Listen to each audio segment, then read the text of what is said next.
Hello dear students of class 6। इसके पहले मैंने आप लोग को फर्स्ट चैप्टर का ये क्वेश्चन ऑब्जेक्टिव क्वेश्चन आंसर करा दिया है ना।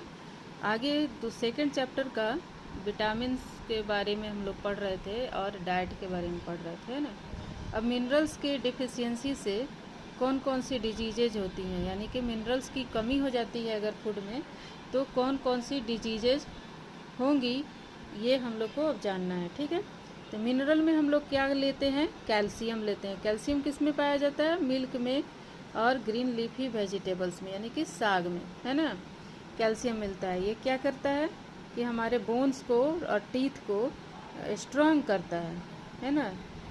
और क्लॉटिंग में, ब्लड के क्लॉटिंग में, आपको पता है कि लीफी वेजिटेबल्स में के मिलता है, विटामिन के, जो कि क्लॉट बनाने में हेल्प करता है ब्लड में, है ना, थक्का बनाने में। ठीक है, तो अब है डेफिशिएंसी क्या होगा, इसके डेफिशिएंसी डिजीज क्या होगी अगर कैल्शियम की कमी हो जाती है हमारे फूड में। तो क्या होगा, ऑस्टियोपोरोसिस इन एडल्ट्स में ऑस्टियोपोरोसिस नाम की एक बीमारी होती है जिसमें कि हड्डी जो है वो भुरभुरा हो जाता है ना, टूटने लगता है, अपने आप टूटने लगता है, कमज़ोर हो जाता है। और बच्चों में कौन सी बीमारी होती है, रिकेट्स होती है, जो कि देखे थे आप लोग कि पैर जिसका टेढ़ा टेढ़ा हो जाता है उसको रिकेट्स हम बोलते हैं। तो ये बीमारियाँ, यानी कि स्ट्रॉन्ग जब कमज़ोर हो जाएगा तो आप सोच सकते हैं कि कमज़ोर होगा तो क्या होगा, लचीला हो जाएगा, स्ट्रॉन्ग नहीं रहेगा, टूट सकता है कहीं से भी चोट लगने से, है ना। तो ये हो गया। और सिम्टम क्या आएंगे, ब्रिटल बोन्स, यानी कि बोन छोटा छोटा टुकड़ा में हो जाएगा और क्या होगा, भुरभुरा जैसा हो जाएगा। तो उसको वो टूटने, थोड़ा सा भी चोट लगेगा या मुड़ा तो टूट जाएगा, है ना।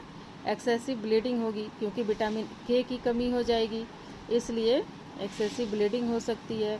स्टंटेड ग्रोथ, जब बोन नहीं बढ़ेगा तो हाइट कैसे बढ़ेगी, बोन से ही ना हाइट बढ़ता है, बोन का जितना स्ट्रक्चर रहता है उतनी ही हमारी हाइट हो जाती है। स्टंटेड ग्रोथ मतलब नाटा हो जाएगा, बौना हो जाएगा आदमी।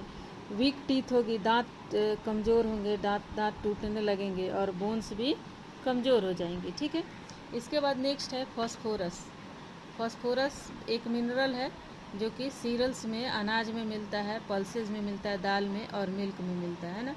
ये भी टीथ बोन को स्ट्रेंथ करने में हेल्प करता है।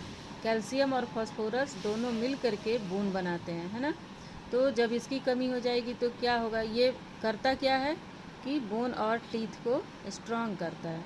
जब इसकी भी कमी होगी तो क्या होगा, रिकेट्स होगा। वही कैल्शियम और बोन के, फॉस्फोरस की कमी हो जाएगी तो बोन कमज़ोर हो जाएंगे, तो रिकेट्स हो जाएगा, वीकनिंग ऑफ बोन्स हो जाएगी। इसका सिम्टम क्या आएंगे इस डिजीज का, कि बोन्स जो है वो वीक हो जाएंगे, पुअर डेवलपमेंट ऑफ बोन्स होगा, इसमें डेवलपमेंट ही नहीं हो पाएगा ठीक से अगर उसको प्रॉपरली फॉस्फोरस भी नहीं मिलता है तो। और नर्वस सिस्टम भी हमारा डिस्टर्ब होगा फॉस्फोरस की कमी से। मेंटल रिटार्डेशन होगा, यानी कि दिमाग का विकास नहीं होगा अच्छी तरह से, रिटार्डेड ग्रोथ हो जाएगा और ग्रोथ भी रुक जाएगा, है ना, ब्रेन का ग्रोथ रुकेगा। जैसे कैसे पता चलेगा हमको, बच्चा होता है, छोटा बच्चा 2 साल का जो बच्चा होता है उसका ब्रेन क्या होता है, 20 साल के बच्चे के बराबर नहीं ना होता है। 2 साल के बच्चा का जो ब्रेन होता है, दिमाग होता है, वो 2 साल की उम्र का होता है, वो कुछ ही चीज़ सीखा रहता है। और जब बड़ा होते जाता है, जैसे जैसे बड़े होते जाते हैं बच्चे, वो और भी उनका डेवलपमेंट होते जाता है, बहुत सारी चीज़ें, बहुत सारी बातें वो सीखने लगते हैं, है ना, सीखते हैं। तो हर उम्र का अपना दिमाग होता है। लॉस ऑफ वेट होगा, उसका वेट भी कम होता जाएगा। ठीक है, ये किसकी वजह से होगा, फॉस्फोरस की कमी से। ठीक है, अब है आयरन। आयरन कहाँ पाया जाता है, ये भी अनाज में ही पाया जाता है, चना में पाया जाता है, पल्सेस में पाया जाता है, मीट में पाया जाता है, ग्रीन लीफी वेजिटेबल्स में, साग में पाया जाता है ना। और ये क्या काम करता है, helps in formation of haemoglobin and red blood cells. जो ब्लड सेल में रेड कलर होता है वो हीमोग्लोबिन का बना होता है, तो ये हीमोग्लोबिन को बनाता है आयरन। ठीक है, और इसकी कमी से बीमारी का क्या हो जाती है, एनीमिया हो जाती है। आयरन की कमी से, हीमोग्लोबिन का जो कमी हो जाता है, उस डिजीज़ को हम बोलते हैं एनीमिया।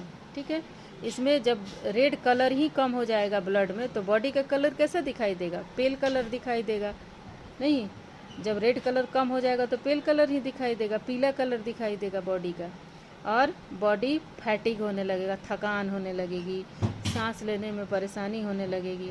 नेल्स जो हैं हमारे पिंक पिंक रहते हैं, नहीं क्यों पिंक होते हैं?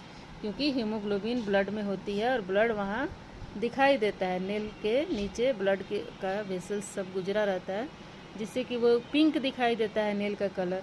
और अगर ब्लड की कमी होगी, हीमोग्लोबिन की कमी हो जाएगी तो क्या होगा? उसका कलर वाइट हो जाएगा, है ना, इसलिए वाइट नेल्स दिखाई देंगे। लॉस ऑफ वेट होगा, वेट कम हो जाएगा। Swelling in hands and feet, hands and feet में स्वेलिंग हो जाएगी, ठीक है। नेक्स्ट है आयोडीन। आयोडीन किस में मिलता है? फिश में और साल्ट में। साल्ट में आयोडीन वाला नमक आप लोग सुने होंगे कि साल्ट में आयोडीन होता है, ठीक है।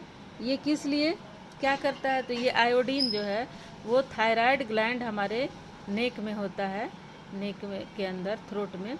तो थायराइड ग्लैंड को काम करने के लिए क्या होता है कि आयोडीन की ज़रूरत होती है। आयोडीन जब उस पर एक्शन करता है तभी उसमें से सिक्रीशन निकलता है और वो सिक्रीशन हमारे बॉडी का पूरा फंक्शन करवाता है, ठीक है। तो जब आयोडीन ही कम हो जाएगी तो थायराइड ठीक से काम नहीं कर पाएगा, और जब थायराइड ठीक से काम नहीं कर पाएगा तो उसमें स्वेलिंग हो जाएगी, जिसको हम लोग बोलते हैं ग्वाइटर, ठीक है, घेघा रोग हो जाती है, ठीक है। Enlargement of the thyroid gland, thyroid gland enlarge हो जाता है, बड़ा हो जाता है, फूल जाता है। मेंटल रिटार्डेशन, और ये थायराइड ग्लैंड से जो सिक्रीशन निकलता है वो हमारे ब्रेन को डेवलप करता है, हमारा ग्रोथ कराता है ना। तो जब वो सिक्रीशन ही नहीं निकलेगा तो क्या होगा कि ब्रेन का डेवलपमेंट ठीक से नहीं होगा, ग्रोथ भी सही से नहीं होगा, है ना। तो सबसे मेन फंक्शन किसका था? आयोडीन का था। तो आयोडीन की कमी से ये सारी प्रॉब्लम्स आ जाएंगी, ठीक है। अब है sodium and potassium. Sodium and potassium जो है वो कहाँ पाया जाता है? Salt and most food items में सोडियम एंड पोटासियम पाया जाता है, मिनरल्स। ये क्या करता है? बॉडी में जो वाटर हम पीते हैं उसको बैलेंस करके रखता है। नहीं देखते हैं जब अगर लूज मोशन होने लगता है तो तुरंत हम लोग बेहोश जैसे होने लगते हैं। क्यों होने लगते हैं? क्योंकि उसमें सोडियम और पोटासियम की कमी हो जाती है बॉडी में, ठीक है। वाटर बहुत निकल जाता है और सोडियम पोटासियम या बढ़ जाता है या घट जाता है ना। तो इसको बैलेंस करना बहुत ज़रूरी है, तभी हमारे ये सोडियम और पोटेशियम रहेंगे तभी हमारे सारे सेल्स में क्या होता है? वाटर बैलेंस पोजीशन में रहता है ना, सबको बराबर मिलता रहता है। Body and muscle weakness, paralysis, इसकी कमी से क्या होगा? बॉडी और मसल्स का वीकनेस हो जाएगा, पैरालिसिस हो जाएगी, यानी कि उस पार्ट का काम करना बंद हो जाएगा, है ना। जनरल वीकनेस भी, डिहाइड्रेशन हो जाती है। वाटर अगर सोडियम और पोटेशियम की कमी हो जाती है तो वही बता रहे थे कि अगर लूज मोशन होने लगता है अचानक से तो क्या होता है? बहुत वीकनेस लगने लगती है, फेंट होने लगता है आदमी, मतलब बेहोश होने लगता है ना। उसको क्या किया जाता है? पानी चढ़ाया जाता है। पानी चढ़ाने में क्या होता है? सोडियम और पोटेशियम को डाला जाता है ताकि उसके बॉडी में वाटर जाए, और जाए तो रुके, है ना, ताकि सारे सेल्स को वाटर मिल जाए आराम से, ठीक है। तो ये है आपका मिनरल्स की डेफिशिएंसी से कौन कौन सी डिजीजेज होती हैं, ठीक है। अब कल हम पढ़ेंगे डेफिशिएंसी ऑफ वाटर। इसको अगर जिसके पास बुक है वो लोग पढ़ के रखेंगे, और नहीं है तो फिर कल पढ़ाएंगे हम, तो सुनेंगे, ठीक है।